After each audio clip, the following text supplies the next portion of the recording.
قرآن ہے میرا رہنما، قرآن شفا ہے، نور ہے قرآن، جلا دل کی میرا قرآن، رضا رب کی میرا قرآن، قرآن قرآن۔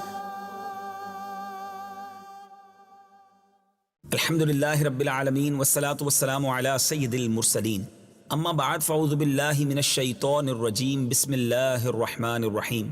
الصلاة والسلام علیک یا رسول اللہ وعلی آلک واصحابک یا حبیب اللہ، الصلاة والسلام علیک یا نبی اللہ وعلی آلک واصحابک یا نور اللہ۔ میٹھے میٹھے اسلامی بھائیوں اور مدنی چینل کے ناظرین، سلسلہ ہے ایک قصہ ہے قرآن سے۔ قرآن ہے میرا رہنما، قرآن شفا ہے، نور ہے قرآن، جلا دل کی میرا قرآن، رضا رب کی میرا قرآن، قرآن قرآن۔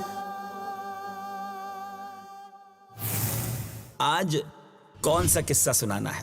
آج قصہ بڑا نرالا ہے، کیونکہ آج آپ نے قصہ بھی سننا ہے اور ایک وظیفہ بھی جاننا ہے۔ جی ہاں، آج قرآنی وظیفہ آپ کو معلوم ہوگا، کیونکہ آج سلسلے کا موضوع ہے ایک عجیب و غریب وظیفہ۔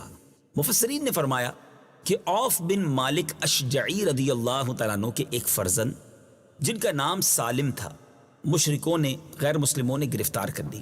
تو عوف بن مالک رضی اللہ تعالیٰ عنہ بارگاہ رسالت میں حاضر ہوئے اور اپنی مفلسی اور فاقہ مستی کی شکایت کرتے ہوئے عرض کی کہ مشرکوں نے میرے بچے کو گرفتار کر لیا، جس کے صدمے سے اس کی ماں بے حد پریشان ہے، تو اس سلسلے میں اب مجھے کیا کرنا چاہیے؟ پیارے آقا علیہ الصلوۃ والسلام نے فرمایا، تم صبر کرو اور پرہیزگاری کی زندگی بسر کرو، اور تم بھی بکثرت ولا حول ولا قوت الا باللہ العلی العظیم پڑھا کرو، اور بچے کی ماں کو بھی تاکید کر دو کہ وہ بھی کثرت سے یہ وظیفہ پڑھتی رہے۔ یہ سن کر عوف بن مالک اپنے گھر چلے گئے اور اپنی بیوی کو بھی وظیفہ بتا دیا۔ دونوں میاں بیوی اس وظیفے کو کثرت سے پڑھنے لگے۔ اسی درمیان میں وظیفے کا یہ اثر ہوا کہ ایک دن جو مشرکین تھے، کفار تھے، سالم کی طرف سے غافل ہو گئے، ان کی بیٹی کی طرف سے۔ اب وہ موقع پا کر ان غیر مسلموں کی قید سے نکل بھاگے، اور چلتے وقت ان مشرکوں کی 4000 بکریاں اور 50 اونٹوں کو بھی ہاک کر ساتھ لے آئے۔ اپنے گھر پہنچ کر دروازہ کھٹکھٹایا۔ ماں باپ نے دروازہ کھولا تو حضرت سالم موجود تھے۔ ماں باپ بیٹے کی ناگہاں ملاقات سے بے حد خوش ہوئے، اور عوف بن مالک نے پیارے آقا علیہ الصلوۃ والسلام کو اپنے بیٹے کی سلامتی کے ساتھ قید سے رہائی کی خبر سنائی، اور یہ سوال بھی پوچھا کہ حضور، یہ بکریاں اور اونٹ ان غیر مسلموں کی لے کر آ گئے ہیں، کیا یہ ہمارے لیے حلال ہیں؟ پیارے آقا علیہ الصلوۃ والسلام نے ان کو اجازت دے دی کہ وہ اونٹوں اور بکریوں کو جس طرح چاہیں استعمال کریں۔ سبحان اللہ، اللہ نے قید سے بھی رہائی دے دی، اور میٹھے اسلامی بھائیوں، بہت سارا مال بھی انہیں ہاتھ آیا۔ قرآن پاک کی آیت میں کچھ اس طرح ہمارے لیے رہنمائی کے بدلی پھول ہیں، آئیے سنیے۔ وَمَن يَتَّقِ اللَّهَ يَجْعَل لَّهُ مَخْرَجًا وَيَرْزُقْهُ مِنْ حَيْثُ لَا يَحْتَسِبُ وَمَن يَتَوَكَّلْ عَلَى اللَّهِ فَهُوَ حَسْبُهُ إِنَّ اللَّهَ بَالِغُ أَمْرِهِ قَدْ جَعَلَ اللَّهُ لِكُلِّ شَيْءٍ قَدْرًا۔ اور جو اللہ سے ڈرے، اللہ اس کے لیے نکلنے کا راستہ بنا دے گا، اور اسے وہاں سے روزی دے جہاں اس کا گمان بھی نہ ہو، اور جو اللہ پر بھروسہ کرے تو وہ اسے کافی ہے۔ بے شک اللہ اپنا کام پورا کرنے والا ہے، بے شک اللہ نے ہر چیز کے لیے ایک اندازہ مقرر کر رکھا ہے۔ حدیث پاک میں آیا کہ رسول اللہ صلی اللہ تعالی علیہ وسلم نے فرمایا ہے کہ ایک ایسی آیت جانتا ہوں کہ لوگ اس آیت کو لے لیں تو یہ آیت لوگوں کو کافی ہو جائے گی، اور وہ آیت یہ ہے، اور وہ آیت ایک بار پھر سن لیجیے۔ وَمَن يَتَّقِ اللَّهَ يَجْعَل لَّهُ مَخْرَجًا وَيَرْزُقْهُ مِنْ حَيْثُ لَا يَحْتَسِبُ وَمَن يَتَوَكَّلْ عَلَى اللَّهِ فَهُوَ حَسْبُهُ إِنَّ اللَّهَ بَالِغُ أَمْرِهِ قَدْ جَعَلَ اللَّهُ لِكُلِّ شَيْءٍ قَدْرًا۔ اور جو اللہ سے ڈرے اللہ اس کے لیے نکلنے کا راستہ بنا دے گا اور اسے وہاں سے روزی دے جہاں اس کا گمان بھی نہ ہو، اور جو اللہ پر بھروسہ کرے تو وہ اسے کافی ہے، بے شک اللہ اپنا کام پورا کرنے والا ہے، بے شک اللہ نے ہر چیز کے لیے ایک اندازہ مقرر کر رکھا ہے۔ علامہ اجہوری نے اپنی کتاب فضائل رمضان میں تحریر فرمایا ہے کہ ایک مرتبہ کچھ لوگ سمندر میں کشتی پر سوار ہو کر سفر کر رہے تھے، تو سمندر سے ایک آواز دینے والے کی آواز آئی مگر اس کی صورت نہیں دکھائی دی۔ اس نے کہا کہ اگر کوئی شخص مجھے 10,000 دینار دے دے تو میں اس کو ایسا وظیفہ بتا دوں گا کہ اگر وہ ہلاکت کے قریب پہنچ گیا ہو اور اس وظیفے کو پڑھ لے تو تمام بلائیں اور ہلاکتیں ٹل جائیں گی۔ تو کشتی والوں میں سے ایک نے بلند آواز سے کہا، آؤ میں تجھ کو 10,000 دینار دیتا ہوں، مجھے وہ وظیفہ بتا دے۔ تو آواز آئی کہ دیناروں کو سمندر میں ڈال دے، مجھے مل جائیں گے۔ چنانچہ کشتی والے نے 10,000 دیناروں کو سمندر میں ڈال دیا۔ تو غیبی آواز والے نے کہا کہ وہ وظیفہ وَمَن يَتَّقِ اللَّهَ، یعنی یہ پوری آیت ہے جو ابھی ہم نے سنی۔ آئیے ایک بار پھر سن لیجیے۔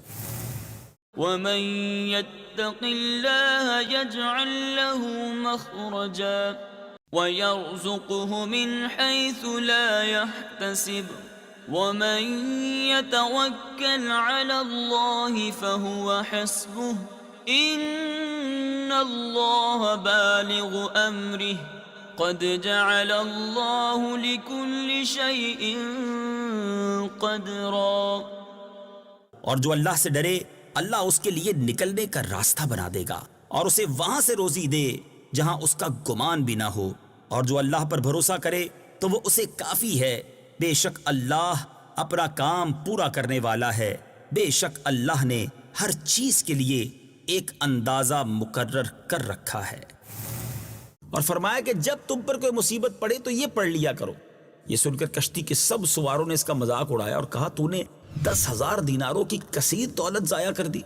تو اس نے جواب دیا کہ ہرگز ہرگز میں نے اپنی دولت کو ضائع نہیں کیا، اور مجھے اس میں کوئی شبہ نہیں ہے کہ یہ قرآن شریف کی آیت ضرور نفع بخش ہوگی۔ اس کے بعد چند دن کشتی چلتی رہی، پھر اچانک طوفان کی موجوں سے کشتی ٹوٹ کر بکھر گئی، سوائے اس آدمی کے کشتی کا کوئی آدمی بھی زندہ نہیں بچا۔ یہ کشتی کے ایک تختے پر بیٹھا ہوا سمندر میں بہتا چلا جا رہا تھا، یہاں تک کہ ایک جزیرے میں اتر پڑا۔ چند قدم چل کر یہ دیکھا کہ شاندار محل بنا ہوا ہے، ہر قسم کے موتی اور جواہرات وہاں پڑے ہوئے ہیں، اور اس محل میں ایک بہت ہی حسین عورت اکیلی بیٹھی ہوئی ہے، اور ہر قسم کے میوے اور کھانے کے سامان وہاں رکھے ہوئے ہیں۔ اس عورت نے اس سے پوچھا کہ تم کون ہو اور یہاں کیسے پہنچ گئے؟ تو اس نے عورت سے پوچھا کہ تم کون ہو اور یہاں کیا کر رہی ہو؟ تو اس عورت نے اپنا قصہ سنایا کہ میں بصرہ کے ایک عظیم تاجر کی بیٹی ہوں، میں اپنے باپ کے ساتھ سمندری سفر میں جا رہی تھی کہ ہماری کشتی ٹوٹ گئی اور مجھے کوئی اچانک کشتی میں سے اچک کر لے بھاگا، اور میں اس جزیرے میں اس محل کے اندر اس وقت سے پڑی ہوں۔ ایک شیطان ہے جو مجھے اس محل میں لے آیا ہے، وہ ہر 7ویں دن یہاں آتا ہے اور میرے ساتھ قربت کرتا ہے، اور آج اس کے یہاں آنے کا دن ہے، لہٰذا تم اپنی جان بچا کر یہاں سے بھاگ جاؤ ورنہ وہ آ کر تم پر حملہ کر دے گا۔ ابھی اس عورت کی گفتگو ختم بھی نہیں ہوئی تھی کہ ایک دم اندھیرا چھا گیا۔ تو عورت نے کہا کہ جلدی بھاگ جاؤ، وہ آ رہا ہے ورنہ وہ تم کو ضرور ہلاک کر دے گا۔ چنانچہ وہ آ گیا اور یہ شخص کھڑا رہا، مگر جو ہی شیطان اسے دبوچنے کے لیے آگے بڑھا تو اس نے وہی آیت وظیفہ پڑھنا شروع کر دیا، تو شیطان زمین پر گر پڑا اور اس زور کی آواز آئی گویا پہاڑ کا ٹکڑا ٹوٹ کر گر پڑا ہے۔ پھر وہ شیطان جل کر راکھ کا ڈھیر ہو گیا۔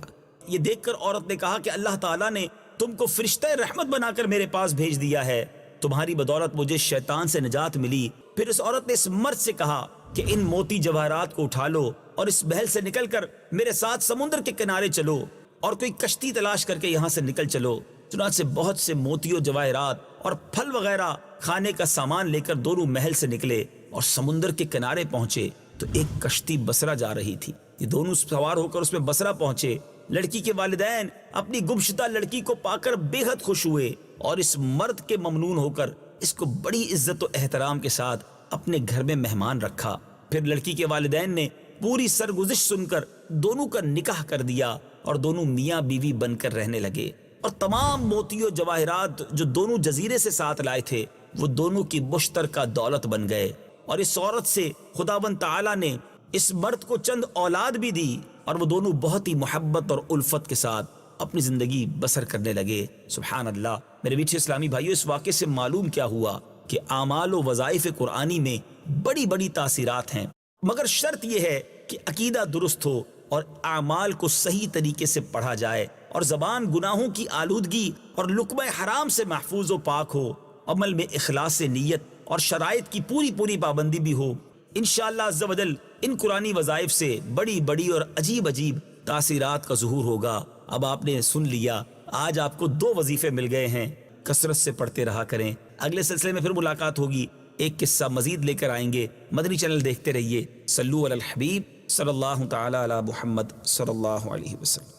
قرآن ہے میرا رہنما، قرآن شفا ہے، نور ہے قرآن، جلا دل کی میرا قرآن، رضا رب کی